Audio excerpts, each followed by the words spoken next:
Assalamualaikum warahmatullahi wabarakatuh. Di sini kami akan mempresentasikan hasil kerja kelompok kami untuk memenuhi ujian akhir semester dengan mata kuliah Manajemen Bencana dan Lingkungan atau MBL yang berjudul Dokumen Perencanaan Manajemen Bencana Gempa Bumi, Rencana Kontingensi atau Renkon, dan Rencana Rehabilitasi dan Rekonstruksi Pasca Bencana atau R3P, Studi Kasus Kebencanaan Gempa Bumi Tektonik. Di sini kelompok 2 terdiri atas nama Kristina Pirokali, Adelia Putri Prameswari, dan saya Vina Dinda Afrilia dan juga Junita Saragi. Yang pertama adalah latar belakang kebencanaan.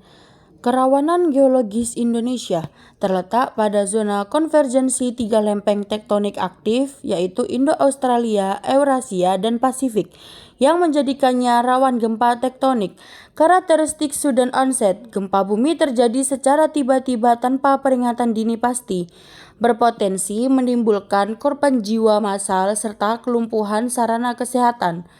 Dua pendekatan utama manajemen bencana lingkungan. Yang pertama ada Renkon atau prabencana, yaitu kesiapsiagaan mengantisipasi skenario darurat secara terkoordinasi. Yang kedua ada R3P, yaitu pasca bencana, pemulihan menyeluruh berdasarkan Jitu Pasna atau PDNA dengan prinsip Build Back Better. Yang selanjutnya ada maksud dan tujuan perencanaan. Yang pertama, skenario operasional atau Renkon.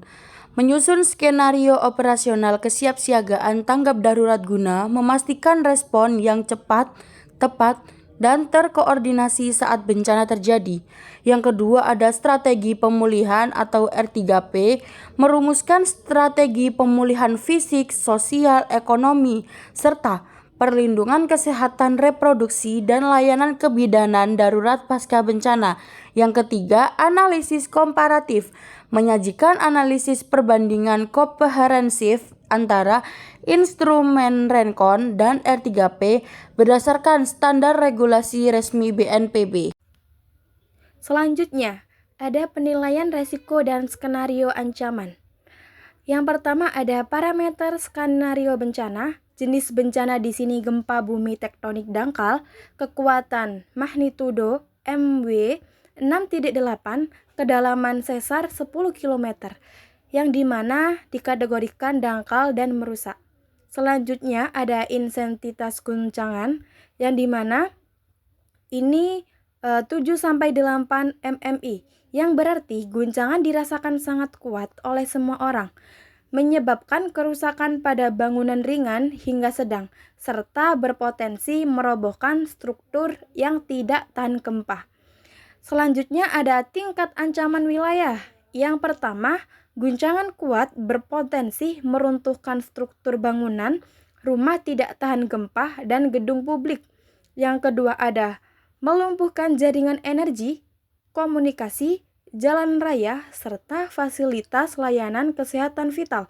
Selanjutnya ada memicu kepanikan massal serta ancaman krisis kesehatan, khususnya bagi kelompok rentan, yang dimaksud ibu hamil, bayi, dan lansia. Selanjutnya ada proyeksi kerusakan dan dampak korban. Yang pertama ada estimasi pengungsi. Sekitar 15 orang jiwa mengungsi dan membutuhkan, maksudnya di sini tempat penampungan sementara. Yang kedua ada rincian dampak kebencanaan. Dampak manusia 150 korban jiwa, 500 luka berat atau kritis, dan 1.500 luka ringan. Selanjutnya ada kerusakan permukiman, 3.500 unit rumah rusak berat dan 5.000 unit rumah rusak sedang. Selanjutnya ada fasilitas kesehatan. Kelumpuhan pada 3 fasilitas kesehatan utama, yaitu rumah sakit atau puskesmas. Selanjutnya ada kebutuhan darurat kebidanan, penanganan persalinan darurat, dan perawatan ibu hamil di lokasi pengungsian. Selanjutnya ada operasi sektoral tanggap darurat atau Renkon.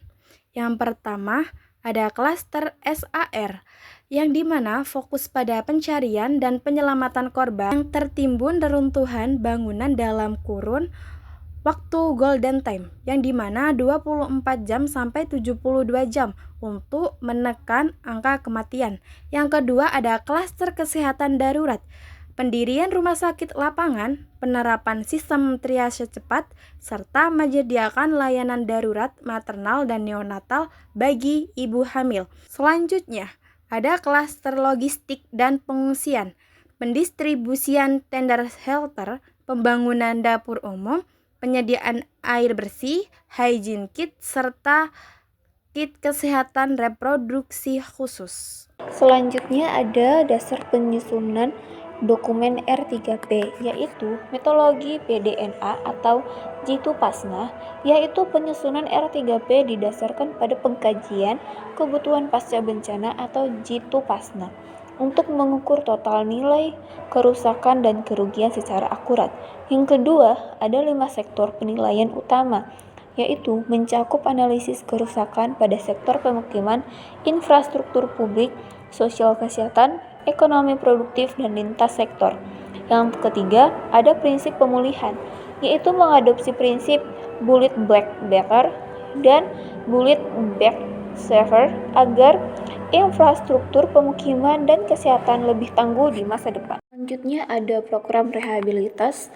Program rehabilitas itu dibagi menjadi 3, yaitu hunian sementara atau disingkat dengan Huntara, yaitu pembangunan huntara yang layak dan pembersihan puing-puing di zona pemukiman.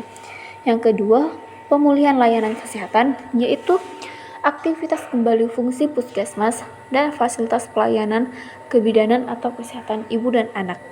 Ketiga, pendampingan psikososial, yaitu layanan trauma healing dan pemulihan mental bagi kelompok rentan, seperti anak-anak, ibu hamil, dan lansia. Di sini ada program rekonstruksi dan pendanaan.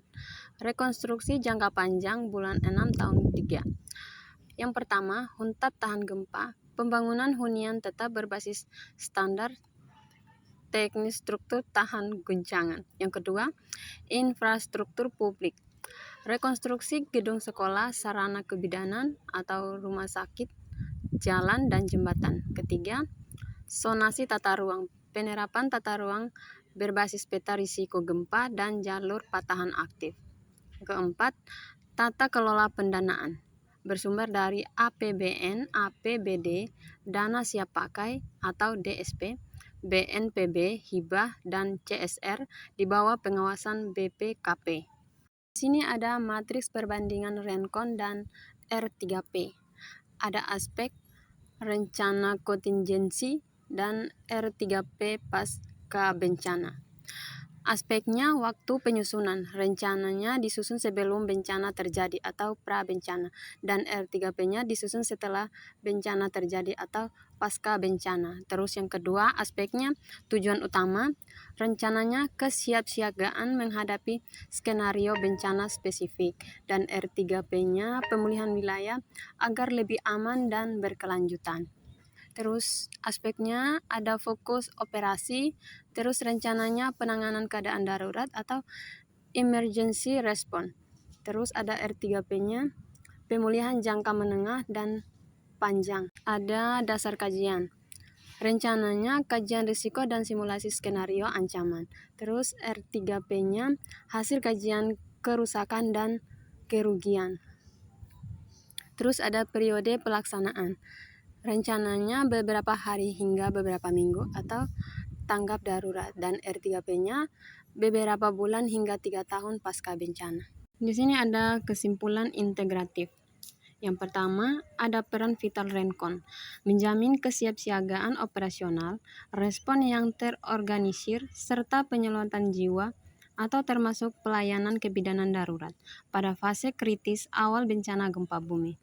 Terus yang kedua ada peran strategis R3P, meletakkan fondasi pemulihan fisik, sosial, dan kesehatan yang terarah menuju terwujudnya masyarakat yang tangguh dan tahan bencana.